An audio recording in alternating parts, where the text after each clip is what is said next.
वालेकुम जी, क्या हाल चाल है? कैसे हैं आप लोग? ठीक ठाक हैं? उम्मीद करता हूं कि आप सब लोग खैरियत के साथ होंगे। आज हम करेंगे जी एक्सरसाइज 9.3 और इसका क्वेश्चन नंबर 1। क्वेश्चन नंबर 1 के अंदर है जी साइन 60 कोस 30 माइनस कोस 60 इंटू साइन 30। ये इक्वल होना चाहिए साइन 30 के। ठीक है जी। तो साइन 60 की जगह पे सिंपल मैंने किया, ये उसकी वैल्यू लगा दी √3/2। कोस 30 की जगह पे उसकी वैल्यू √3/2 माइनस वैसे ही कोस 60 की जगह पे उसकी वैल्यू और साइन 30 की जगह पे उसकी वैल्यू 1/2। अब √3/2 और √3/2 मल्टीप्लाई हो रहे हैं, दोनों सेम है तो मैंने उसको उसका होल स्क्वायर लिख दिया है। सेम काम इधर 1/2 के साथ भी किया, दोनों सेम थे तो 1/2 का होल स्क्वायर। जब दोनों के स्क्वायर हैं वो स्क्वायर अंडर रूट से कट जाएगा, ऊपर 3 रह जाएगा, नीचे 2 का स्क्वायर 4 -1/2 का स्क्वायर 4। अब इसका एलसीएम लेंगे तो 3 - 1 2, 2/4, 2 की 4 के साथ कटिंग होगी तो 1/2। अब आप ये सोच रहे होंगे कि इधर आंसर है 1/2, आना साइन 30 चाहिए था, लेकिन आपको बताता चलूँ कि जो साइन 30 है उसकी वैल्यू होती है 1/2, तो इसलिए इसका आंसर 1/2 आया है। उसके बाद है क्वेश्चन नंबर 2, इसका दूसरा पार्ट है sine square π/6 plus sine square π/3 plus tan square π/4 = 2। तो यहाँ पे सिंपली किया, ये है साइन π/6 की जगह पे π/6 जो होता है 30 डिग्री होता है, तो यहाँ पे साइन 30 की वैल्यू लगाई 1/2 और ऊपर स्क्वायर। साइन 60 होता है, साइन π/3 होता है 60 डिग्री, साइन 60 की वैल्यू और साथ ऊपर स्क्वायर। फिर tan π/4 होता है 45 डिग्री, tan 45 की वैल्यू और साथ उसका स्क्वायर। 1/2 का स्क्वायर 1/4, √3/2 का स्क्वायर 3/4 प्लस 1 का स्क्वायर 1। इसका एलसीएम लेंगे तो ये 8/4 आएगा, और 8/4 जो इसकी जब कटिंग करेंगे तो ये आएगा 2। तो यही हमने प्रूव करना था इसके अंदर। उसके बाद इसका दूसरा पार्ट है जी, दूसरे पार्ट के अंदर 2 साइन 45 प्लस 1/2 कोसेकेंट 45। तो 2 वैसे ही साइन 45 की वैल्यू लगा दी 1/√2 प्लस 1/2 वैसे ही कोसेकेंट 45 की जगह पे उसकी वैल्यू √2 आ गया। यहाँ पे बनेगा 2/√2 प्लस √2/2। यहाँ पे 2/√2 को मैंने एज इट इज़ लिखा प्लस √2 ये जो 2 है इसको मैं लिख सकता हूँ 2 दफ़ा √2, क्योंकि 2 दफ़ा √2 लिखने से होगा ये √2 का होल स्क्वायर बन जाएगा और स्क्वायर अंडर रूट से कट जाएगा तो फिर 2 ही बच जाएगा, इसलिए इस पर फ़र्क नहीं पड़ेगा। तो इसलिए मैं 2 की जगह पे ये लिख सकता हूँ √2 2 दफ़ा। मैंने 2 दफ़ा लिखा, एक दफ़ा ऊपर वाला नीचे वाले से कट गया तो ये बना 1/√2। नीचे √2 मैंने एलसीएम ले लिया तो ये बनेगा 2 + 1, एलसीएम लेंगे तो 2 + 1 3/√2। तो यही हमने इसके अंदर प्रूव करना था।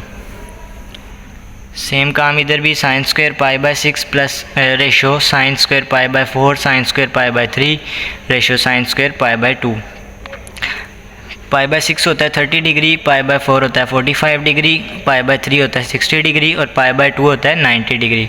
साइन 30 की जगह पे उसकी वैल्यू साथ उसका स्क्वायर, 45 की जगह पे उसकी वैल्यू साथ उसका स्क्वायर, साइन 60 की जगह पे उसकी वैल्यू और उसका स्क्वायर, साइन 90 की जगह पे उसकी वैल्यू और उसका स्क्वायर। 1/2 का स्क्वायर 1/4, 1/√2 का स्क्वायर, स्क्वायर अंडर रूट से कट गया तो ये 1/2।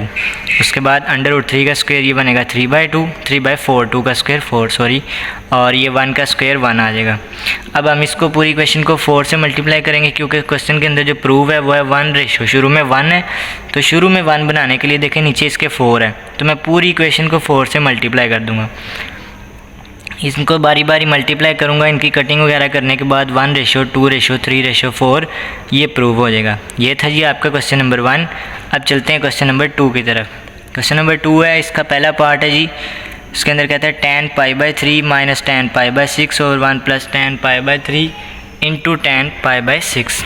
तो सिंपली किया, यहाँ पे है tan 60 माइनस tan 30, क्योंकि π/3 जो है 60 डिग्री होता है और π/6 30 डिग्री, ओवर 1 + tan π/3 जो है π/3 60 डिग्री और π/6 30 डिग्री। इनकी अब वैल्यूज़ पुट किए हैं, tan 60 की जगह पे उसकी वैल्यू, tan 30 की जगह पे उसकी वैल्यू, 1 वैसे ही tan 60 की जगह पे √3 यानी उसकी वैल्यू और tan 30 की जगह पे उसकी वैल्यू। ये दोनों तो नीचे मल्टीप्लाई हो रहे थे, √3 और √3 आपस में कट गए और ऊपर जो है उसका एलसीएम लेना पड़ेगा। एलसीएम लेंगे वो सेम होने की वजह से स्क्वायर अंडर रूट से कट जाएगा, 3 - 1 2/√3 और नीचे 1 + 1 2 आ जाएगा। ये 2 इस 2 से कैंसिल हो जाएगा और 1/√3 ये आपका आंसर आ जाएगा। ठीक हो गया जी। उसके बाद है इसका दूसरा पार्ट। दूसरे पार्ट के अंदर 1 minus tan square pi by 3 over 1 plus tan square pi by 3। 1 minus tan square pi by 3 की पाई बाई 3 जो होता है 60 डिग्री, तो tan square 60 over 1 plus tan square 60 आ जाएगा। सिंपल tan 60 की वैल्यू और साथ स्क्वायर पुट किया, स्क्वायर अंडर रूट से कट गया, नीचे भी स्क्वायर अंडर रूट से कट गया। 1 माइनस 3 जो होगा ऊपर बचेगा और नीचे 1 प्लस 3।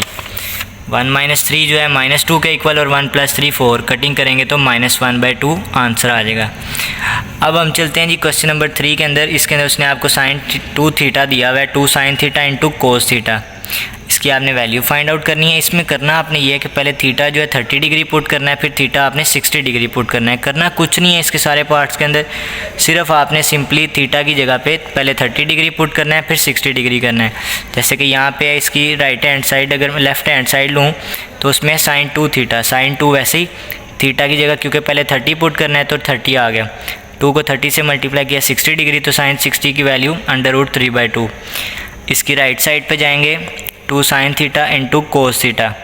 2 sin वैसे ही थीटा की जगह 30 डिग्री, कोस वैसे ही थीटा की जगह 30 डिग्री। इसकी वैल्यूज़ को मल्टीप्लाई, 2 sin 2 वैसे ही sin 30 की जगह पे उसकी वैल्यू, कोस 30 की जगह पे उसकी वैल्यू। √3 को 1 से मल्टीप्लाई करेंगे, √3, 2 2 4 और वो 2 से कैंसिल हो जाएगा। तो ये सिंपल आपके पास बचेगा √3/2। तो सिंपली आपने इसके अंदर यही काम करना है। पहले आपने थीटा 30 डिग्री पुट करना है, फिर थीटा आपने 45 डिग्री पुट करना है इसके अंदर आपने, तो यहाँ पे जब आप 45 डिग्री पुट करेंगे तो इसका ये देखें इस तरह से बनेगा। sin 2 थीटा की जगह पे 45, 2 45 से मल्टीप्लाई करेंगे 90, तो ये बनेगा sin 90। sin 90 होता है 1। इसकी राइट हैंड साइड पे जाएंगे, theta 45, 2 sin 45 into cos 45। Values put की, नीचे √2 का स्क्वायर बना, स्क्वायर अंडर रूट से कैंसिल, 2 से कैंसिल, तो ये 1 के इक्वल। तो आप देख रहे हैं दोनों साइड्स 1 के इक्वल आ गई हैं। अच्छा सॉरी, इसमें एक छोटी सी गलती ये हुई है कि आपने पहले थीटा जो है 30 डिग्री पुट करना है और फिर 45 डिग्री पुट करना है। मैं 60 कह रहा था। तो ये इस तरह से आपने इसके बाकी पार्ट भी कर लेना है। सिर्फ थीटा की जगह पे आपने पहले 30 पुट करना है और फिर थीटा की जगह पे 45 पुट करना है।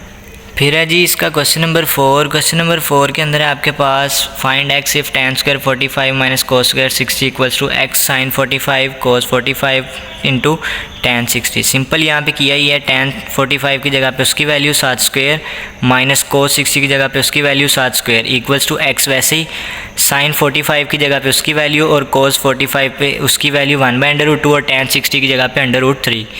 ये 1 का स्क्वायर 1 माइनस 1/2 स्क्वायर 4, तो ये बनेगा 1 माइनस 1/4 इक्वल्स टू x। वैसे ही ये दोनों मल्टीप्लाई होंगे तो 1/2 इंटू 2 √2 का स्क्वायर बन जाएगा, स्क्वायर अंडर रूट से कैंसिल हो जाएगा और √3 जो है एज इट इज़ आ जाएगा। यहाँ पे जब एलसीएम लेंगे तो बचेगा 3/4 इक्वल्स टू x, वैसे ही 1/2 वैसे ही। अब वो अंडर रूट आप सोच रहे हो कहाँ गया, तो वो स्क्वायर के साथ ख़त्म हो गया और ये वाला √3 एज इट इज़।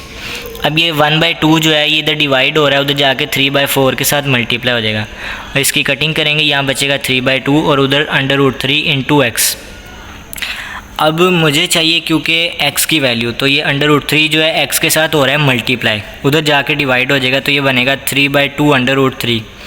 अब जब डिनोमिनेटर में अंडर रूट आ जाए तो उसको ख़त्म करने का तरीका होता है रेशनलाइजेशन का, तो उसी वैल्यू के साथ मल्टीप्लाई और डिवाइड दोनों काम कर देते हैं। तो √3 के साथ मैंने मल्टीप्लाई भी कर दिया और उसी को डिवाइड भी कर दिया, तो नीचे बन जाएगा, ऊपर बनेगा 3 √3 और नीचे बनेगा 2, वैसे ही √3 मल्टीप्लाई √3, ये बनेगा √3 का होल स्क्वायर। स्क्वायर कट जाएगा जी अंडर रूट के साथ, ऊपर 3 √3 वैसे ही, नीचे बन जाएगा 2 3 6, तो 3 2 6 होता है, तो ये ऊपर 1 बच जाएगा नीचे 2, तो 1 को √3 से मल्टीप्लाई करेंगे √3 डिवाइडेड बाई 2, तो ये आ जाएगी आपके पास x की वैल्यू। इसी के साथ आपकी एक्सरसाइज जो है ख़त्म हो गई है। क्वेश्चन नंबर 5 आपने बिल्कुल नहीं करना क्योंकि वो बस ऐसे ही फजूल से क्वेश्चन है, तो उसको करने की ज़रूरत नहीं है। ठीक है, तो अपना ख्याल रखिएगा, मिलेंगे इंशाल्लाह अगली वीडियो के अंदर। अल्लाह हाफिज़।